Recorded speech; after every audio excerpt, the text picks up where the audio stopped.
नमस्कार। आज हम डिस्कस करेंगे HPSSC का प्रीवियस पेपर। जो HPSSC का प्रीवियस पेपर है इसका आज हम हिस्ट्री का सेक्शन जो है वो डिस्कस करेंगे और डिटेल से डिस्कस करेंगे ताकि आपको जो है आपके आने वाले एग्जाम्स में हेल्प मिल सके, चाहे वो आपका क्लर्क का एग्जाम हो, चाहे अगले हफ्ते जो जेई या फिर कोई और एग्जाम क्यों ना हो। डेफिनेटली हर एक एग्जाम में आपको हेल्प मिलेगी, जैसे कि पहले भी मिलती रही है। क्वेश्चन नंबर 148 से अभी हम स्टार्ट करेंगे। बोलते हैं who was not an exponent of भक्ति मूवमेंट। बोलते हैं कौन भक्ति आंदोलन के प्रतिपादक नहीं थे। अगर देखो इन सारे ऑप्शंस में हम बात करेंगे कि कौन जो था वो भक्ति मूवमेंट के प्रतिपादक नहीं थे, तो ऑप्शन सी शंकराचार्य जो है वो सही आंसर होगा। शंकराचार्य जो था वो भक्ति मूवमेंट के प्रतिपादक नहीं थे। अगर देखो शंकराचार्य के बारे में हम बात करेंगे तो यहाँ से डेफिनेटली क्वेश्चन बनता ही बनता है। जो भी क्वेश्चन बनेगा वो किस तरह से बनेगा, पूछ लिया जाएगा कि इनकी फिलॉसफी जो थी उसका क्या नाम था। तो इन्होंने जो फिलॉसफी दी थी अद्वैतवाद की फिलॉसफी, जिसको नॉन ड्यूलिज्म कहते हैं इंग्लिश में। तो वो आपने ध्यान रखना है। इन्होंने जो मार्ग सुजेस्टेड किया था कि कौन सा मार्ग सही है, कौन सा पाथ जो है वो इंसान के लिए सही है, तो इन्होंने जो था वो ज्ञान मार्ग जो था वो सुजेस्ट किया था। और इनके द्वारा जो था वो 4 फेमस मठ जो था वो स्थापित किए गए थे। ये कौन कौन से मठ थे? एक बद्रीनाथ, एक श्रृंगेरी, और तीसरे नंबर पर पुरी, और चौथे नंबर पर द्वारका।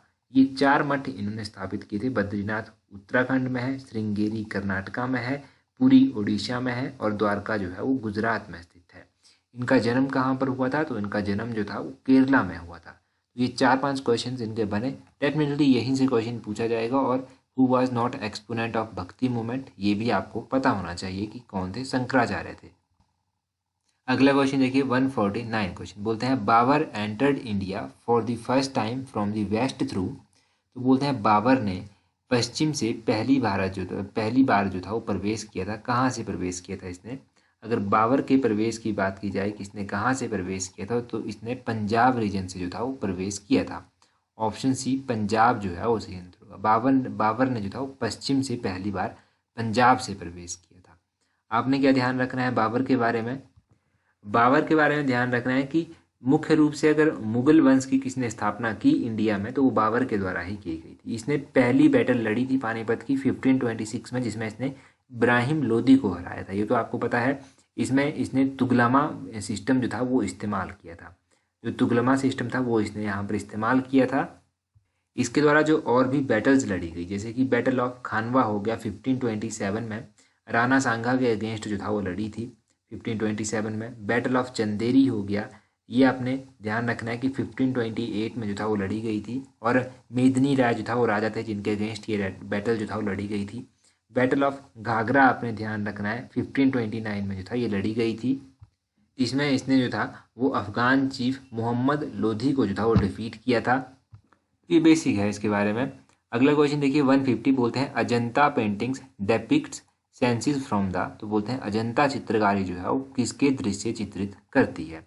अजंता पेंटिंग जो है वो जातक के चित्र जो है ये क्या करती है? डेपिक्ट करती है, चित्रित करती है। ये आपने ध्यान रखना है अजंता चित्रकारी के बारे में। अजंता की गुफाएं भी आपने सुना होगा। कहाँ पर है ये? महाराष्ट्र में जो है वो अजंता की ये गुफाएं स्थित हैं। अजंता की गुफाओं को यूनेस्को की हेरिटेज लिस्ट में भी शामिल किया जा चुका है। तो आपने ध्यान रखना है कि अजंता की जो गुफाएं हैं उनको 1983 में यूनेस्को की हेरिटेज लिस्ट में शामिल किया जा चुका है। हिमाचल में भी अजंता किसको कहते हैं? अजंता ऑफ हिमालयाज। तो वो ताबो मोनेस्ट्री को कहते हैं अजंता ऑफ हिमालयाज। और इनके बारे में अगर आप थोड़ा सा और भी जानेंगे अजंता की पेंटिंग्स के बारे में, तो ये पेंटिंग जो है वो जनरली जातक स्टोरीज के ऊपर है। और ये पेंटिंग जो है वो बुद्धा के अराउंड घूमती हैं, बुद्धा के बारे में बात करती हैं, जातक स्टोरी के बारे में बात करती हैं। तो यही सब इनकी स्पेशलिटी है जिसके लिए ये जानी जाती हैं पेंटिंग्स। अगला क्वेश्चन देखिए 151। बोलते हैं east India company was promoted bye merchant of. तो बोलते हैं ईस्ट इंडिया कंपनी की स्थापना किसके व्यापारियों ने की थी? तो ये जो था ये की गई थी आम्स्टरडैम के व्यापारियों के द्वारा। ऑप्शन डी आम्स्टरडैम जो है वो सही आंसर है। अभी मोस्ट इंपॉर्टेंट क्वेश्चन है ये, और इससे ज़्यादा भी और इम्पोर्टेंट क्या है आपने ध्यान रखना है कि ईस्ट इंडिया कंपनी जो था वो जब यहाँ पर स्थापित की गई थी इंडिया में, तो कौन यहाँ पर शासन कर रहा था? तो उस दौरान यहाँ पर कौन शासन कर रहे थे? यहाँ पर जो था वो शासन किया जा रहा था मुगलों के द्वारा। पहला आपने ये ध्यान रखना है। दूसरा आपने ध्यान रखना है कि कौन सा मुगल शासक उस टाइम शासन कर रहा था? तो अकबर के कार्यकाल के दौरान जो था ये इन्होंने यहाँ पर अपने पैर जमाना स्टार्ट कर दिए थे। और कौन से ईयर अगर आपसे स्पेसिफिक रूप से पूछ लिया जाए तो 1600 के आसपास जो है वो आपने ध्यान रखना है कि ईस्ट इंडिया कंपनी की स्थापना जो था वो हुई थी। तो ज़्यादा नहीं, 3-4 क्वेश्चन जो यहाँ से बने वो आपने ध्यान रखने हैं, बहुत ही इंपॉर्टेंट क्वेश्चन है सारे के सारे। अगला क्वेश्चन देख लीजिए, 152 नंबर क्वेश्चन बोलते हैं legalisation of window remarriage in India was first secured by. तो बोलते हैं भारत में विधवा पुनर्विवाह के वैधीकरण को सबसे पहले सुनिश्चित किसने किया था। देखो, भारत में सबसे पहले ये जो विधवा पुनर्विवाह था इसका जो लीगलाइज इसको करना था, तो ये सबसे पहले सुनिश्चित जो था वो किसके द्वारा किया गया था, ये ईश्वरी चंद्र विद्यासागर के द्वारा किया गया था। ईश्वर चंद्र विद्यासागर, इनका नाम आपने ध्यान रखना है।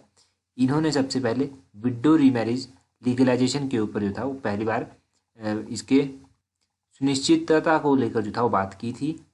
इससे पहले एक और क्वेश्चन मिलता जुलता याद कर लीजिए, रिवाइज कर लीजिए। सती प्रथा के ऊपर बैन लगाने में जो था वो राजा राम मोहन रॉय का जो था वो बहुत हाथ रहा था। एक तो आपने ये याद रखना है। और अगर बात की जाए ईश्वर चंद्र विद्यासागर की, इन्होंने जो था वो विडो रीमैरिज के अलावा जो था वो बाल विवाह, चाइल्ड मैरिज जो होती है उसके खिलाफ भी जो था वो इन्होंने काम किया था। उसके खिलाफ भी इन्होंने विरोध जो था उसका किया था। इन्होंने पॉलीगैमी यानी कि बहुविवाह का भी जो था इन्होंने विरोध किया था, उसके खिलाफ भी इन्होंने अभियान जो था वो चलाया था। और यहाँ पर विडो रीमैरिज की बात हो रही है तो आपने क्या ध्यान रखना है, आपने ध्यान रखना है कि इनके ही प्रयासों से जो था वो विडो रीमैरिज एक्ट जो था वो 1856 में पास हुआ था। कब हुआ था पास? 1856 में। 1856 में इन्हीं के प्रयासों से ये पास हुआ था। और उसके बाद क्या हुआ था, उसके बाद विडो मैरिज को जो था वो लीगल कर दिया गया था, उसको लीगल बना दिया गया था। अगला क्वेश्चन देखिए क्या है। अगले क्वेश्चन में बोलते हैं which ruler build the sun temple of Konark. तो बोलते हैं ये जो कोणार्क का सूर्य मंदिर है ये किस शासक ने जो था वो बनवाया था। तो ये बनवाया गया था नरसिंह देव फर्स्ट के द्वारा। ऑप्शन ए जो है वो सही आंसर है। नरसिंह देव फर्स्ट ने जो था ये सूर्य मंदिर कोणार्क का बनवाया था। और कहाँ पर ये स्थित है? कोणार्क कहाँ पर हुआ? उड़ीसा में स्थित है। कई बार क्वेश्चन पूछ लिया जाता है छोटे एग्जाम्स में कि कोणार्क मंदिर कहाँ पर स्थित है, तो ये कोणार्क सूर्य मंदिर जो है वो कहाँ पर स्थित है? उड़ीसा में स्थित है। और आपने क्या ध्यान रखना है कि एलोरा के कैलाश मंदिर किसने बनवाए थे? वो कृष्ण प्रथम के द्वारा बनवाए गए थे, एलोरा के कैलाश मंदिर। और महाबलीपुरम के शोर मंदिर किसने बनवाए थे? तो महाबलीपुरम के शोर मंदिर जो था वो नरसिंह वर्मन द्वितीय के द्वारा जो था वो बनवाए गए थे। बैकुंठ पेरुमल मंदिर किसने बनवाया था? तो ये मंदिर भी जो था वो नरसिंह वर्मन सेकंड के द्वारा ही जो था वो बनवाया गया था। तो ये कितने 3-4 मंदिर हमने पढ़े, इनको आप ध्यान रखिए। दूसरा आपने ध्यान रखना है कि ये जो सूर्य मंदिर है कोणार्क का, इसको यूनेस्को की हेरिटेज लिस्ट में भी शामिल किया जा चुका है। 1984 में जो था वो इसको यूनेस्को की हेरिटेज लिस्ट में शामिल किया गया था। ये भी आपको पता होना चाहिए।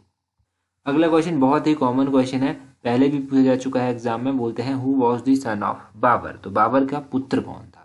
देखो, बाबर का जब पुत्र पूछा गया है तो आपने ध्यान रखना है कि बाबर के पुत्र का नाम हुमायूं था। ऑप्शन सी जो है वो सही आंसर है। अगर आपसे पूछा जाए हुमायूं का पुत्र कौन था, तो हुमायूं का पुत्र कौन था? वो था अकबर। वो आपने ध्यान रखना है। अगर आपसे पूछा जाए कि अकबर का पुत्र कौन था, तो अकबर का पुत्र था जहांगीर। जहांगीर आपने ध्यान रखना है।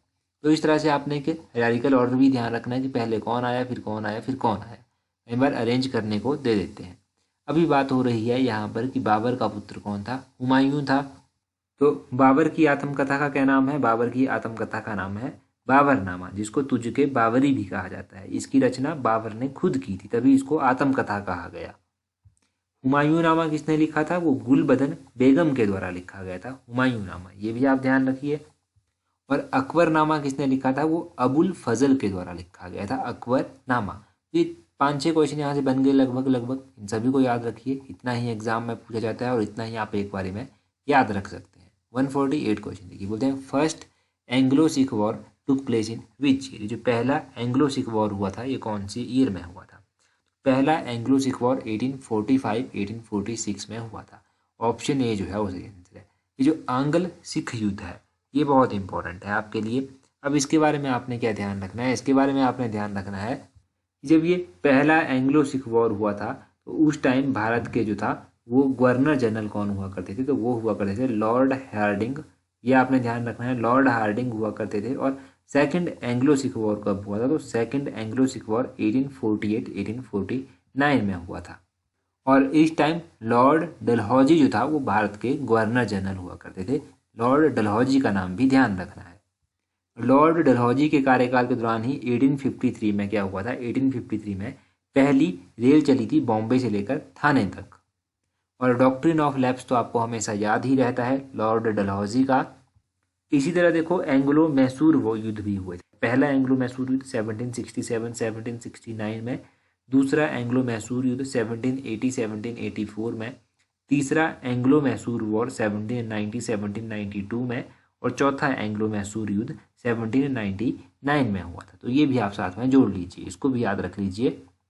अगला क्वेश्चन है 149 क्वेश्चन, बोलते हैं in which session of Congress the Indian National Congress and Muslim League were once against united. तो बोलते हैं कि भारतीय राष्ट्रीय कांग्रेस का वो कौन सा अधिवेशन था जिसमें इंडियन नेशनल कांग्रेस और मुस्लिम लीग जो था वो फिर से यूनाइट हो गई थी, फिर से एक हो गई थी। तो ये सेशन जो था वो कौन सा सेशन था, बहुत इंपॉर्टेंट क्वेश्चन है ये भी। ये लखनऊ का सेशन था 1916 का, 1916 का ये सेशन था। अब इम्पोर्टेंट क्या है कि इस सेशन की अध्यक्षता कौन कर रहा था, 1916 का ये जो लखनऊ सेशन था, तो इसकी अध्यक्षता की जा रही थी अंबिकाचरण मजूमदार के द्वारा। अंबिकाचरण मजूमदार का नाम आपने ध्यान रखना है। यहाँ पर कुछ और सेशन दिए गए हैं, उनके बारे में थोड़ा सा बता देता हूँ आपको। उससे पहले देखो, अगर आप तैयारी कर रहे हैं ना HPSSC क्लर्क सेक्रेटरी की, तो बहुत कम समय रह गया है। अभी भी अगर आप टेस्ट सीरीज प्रैक्टिस कर सकते हैं तो नीचे डिस्क्रिप्शन बॉक्स और कमेंट बॉक्स में लिंक दिया गया है, वहाँ से आप प्रैक्टिस कर सकते हैं और अपनी स्टडी को जान सकते हैं, अपनी स्टडी को एक अच्छी शेप भी दे सकते हैं। 149 में देखो लाहौर सेशन 1929 में हुआ था इंडियन नेशनल कांग्रेस का, इसकी अध्यक्षता जवाहरलाल नेहरू कर रहे थे। कराची सेशन 1931 में हुआ था इंडियन नेशनल कांग्रेस का, इसकी अध्यक्षता वल्लभ भाई पटेल कर रहे थे। सूरत सेशन तो आपको पता ही है 1907 का, इसकी अध्यक्षता रास बिहारी घोष कर रहे थे। अगला क्वेश्चन भी देख ही लीजिए, बोलते हैं Kolattam is a folk dance of which state. तो कोलाकट्टम जो है वो किस भारतीय राज्य का लोक नृत्य है। ये कोलाकट्टम जो है आपने ध्यान रखना है कि तमिलनाडु और आंध्र प्रदेश दोनों का है। तो ऑप्शन सी और ऑप्शन डी फाइनल आंसर की के अकॉर्डिंग दोनों ही जो है वो सही आंसर है। वैसे अगर हम तमिलनाडु की बात करें तो स्पेसिफिक रूप से कोलाकट्टम तमिलनाडु में परफॉर्म किया जाता है। तमिलनाडु में जो है कुम्मी फेस्टिवल भी कुम्मी डांस भी परफॉर्म किया जाता है और करागम डांस भी यहाँ पर परफॉर्म किया जाता है। और भी अगर हम बात करें आंध्र प्रदेश की, तो आंध्र प्रदेश का एक क्लासिकल डांस है जिसका नाम है कुचिपुड़ी। कुचिपुड़ी आंध्र प्रदेश में परफॉर्म किया जाता है। कथकली कहाँ पर परफॉर्म किया जाता है, केरला में परफॉर्म किया जाता है, ये आपने ध्यान रखना है। कर्नाटका की बात करें तो कर्नाटका में यक्षगान एक फोक डांस है जो यहाँ पर परफॉर्म किया जाता है। यक्षगान आपने ध्यान रखना है, कर्नाटका का फोक डांस है। ये 4 इंडियन स्टेट्स हो गए, इनके फोक डांसेस आपने ध्यान रखने हैं जो मैंने आपको बताए। एक तो यक्षगान हो गया, यक्षगान के अलावा कुचिपुड़ी हो गया, कोलाकट्टम हो गया, तमिलनाडु का कुम्मी हो गया, कवाड़ी हो गया, करागम हो गया, ये सारे फोक डांसेस हैं तमिलनाडु के। वीडियो के लास्ट में हर बार की तरह कुछ हिंदी इंग्लिश के इंपॉर्टेंट क्वेश्चन भी देख लेते हैं जहाँ से आपको आने वाले एग्जाम में डेफिनेटली हेल्प मिलेगी। बोलते हैं सबसे पहले वन वर्ड सब्स्टिट्यूशन दिया गया है, an entertainer who perform difficult physical action is, तो उसको बोलते हैं एक्रोबैट। ऑप्शन डी जो है वो सही आंसर है। आगे है 165 में फिल इन द ब्लैंक्स, बोलते हैं Mr Shekhar the letter by return of post, बोलते हैं मिस्टर शेखर। तो 165 में जो है वो क्या होगा, ऑप्शन सी होगा answer, mister Shekhar answer the letter by return of post, इसका सही आंसर होगा। 166 देखिए, बोलते हैं मीनिंग ऑफ ईडियम। तो ईडियम है आपके पास टू टेम्प्ट प्रोविडेंस इज, तो टू टेम्प्ट प्रोविडेंस ईडियम का मतलब क्या होता है, इसका मतलब होता है option C to take reckless risk, इसका ये मतलब होता है। 166 का ऑप्शन सी सही आंसर होगा। आगे है संधि विच्छेद। लोकोत्तर का संधि विच्छेद आपको करना है, तो लोकोत्तर का संधि विच्छेद होगा लोक प्लस उत्तर, ऑप्शन बी जो है वो सही आंसर है। इस तरह से लिखते हैं। आगे 168 बहुत इंपॉर्टेंट है, राज दरबार में आपको समास बताना है। 168 का ऑप्शन ए तत्पुरुष समास जो है वो सही आंसर होगा। राज दरबार में तत्पुरुष समास होता है। 169 है हित का विशेषण क्या है, हित का विशेषण यहाँ पर होगा हितैषी, ऑप्शन सी जो है वो सही आंसर है, हितैषी इसका विशेषण होगा। 170 है उदय का पर्यायवाची। उदय और अस्त तो आपने सुने ही होंगे, तो उदय का पर्यायवाची आपने बताना है, आरोहण इसका पर्यायवाची होता है। ऑप्शन ए जो है इसका सही आंसर है, आरोहण उदय का पर्यायवाची है। अभी आप मुझे क्वेश्चन का आंसर कमेंट करके बताइए, इंडियन नेशनल कांग्रेस का वो कौन सा सेशन था जहाँ पर इंडियन नेशनल कांग्रेस 2 भागों में बंट गई थी। तो वो आपने बताना है कौन सा सेशन था, कौन से ईयर में हुआ था, जहाँ पर गर्म दल और नरम दल 2 भागों में भारतीय कांग्रेस जो था वो बंद गई थी। और टेलीग्राम पर अगर अभी तक ज्वाइन नहीं किया है तो टेलीग्राम पर ज्वाइन करने के लिए अपना टेलीग्राम ओपन कीजिए, वहाँ से इस तरह से सर्च करना @allexam31। आपको हमारा टेलीग्राम चैनल मिल जाएगा। टेलीग्राम पर 21-22 हज़ार के करीब लोग जुड़ चुके हैं, तो आप भी जुड़ जाइए अगर अभी तक नहीं जुड़े हैं। अगर आप तैयारी कर रहे हैं HPSSC clerk secretariat post code 962 की, तो आपके लिए एक अच्छा मौका है। आप टेस्ट सीरीज जो है वो प्रैक्टिस कर सकते हैं। इसमें आपको फुल लेंथ टेस्ट सीरीज मिलेंगी 10, जिसमें 200 क्वेश्चन होंगे जैसे एग्जाम में होते हैं, उनको आप प्रैक्टिस कर सकते हैं। 5 HPGK के स्पेशल टेस्ट होंगे, इनको भी आप प्रैक्टिस कर सकते हैं। और प्रीवियस ईयर क्लर्क के भी जो है वो 5 पेपर होंगे विद फाइनल आंसर की, इनको भी आप जो है वो प्रैक्टिस कर सकते हैं और अपनी स्टडी को जो है एक अच्छी शेप दे सकते हैं। इस टेस्ट सीरीज का लिंक नीचे डिस्क्रिप्शन बॉक्स में भी है, कमेंट बॉक्स में भी है, और आपको हमारे टेलीग्राम चैनल पर भी मिल जाएगा। टेस्ट सीरीज आपको PDF की फॉर्मेट में जो है वो आपके मेल में सेंड कर दी जाएगी। जब भी आप इसको अवेल करना चाहें तो नीचे लिंक में जाकर आप अवेल कर सकते हैं। PDF की फॉर्म में आप हर एक टेस्ट को प्रैक्टिस कर सकते हैं और आने वाले एग्जाम में अपनी एक सीट पक्की कर सकते हैं। तो लिंक बता दिया है आपको कहाँ पर मिलेगा। Thank you.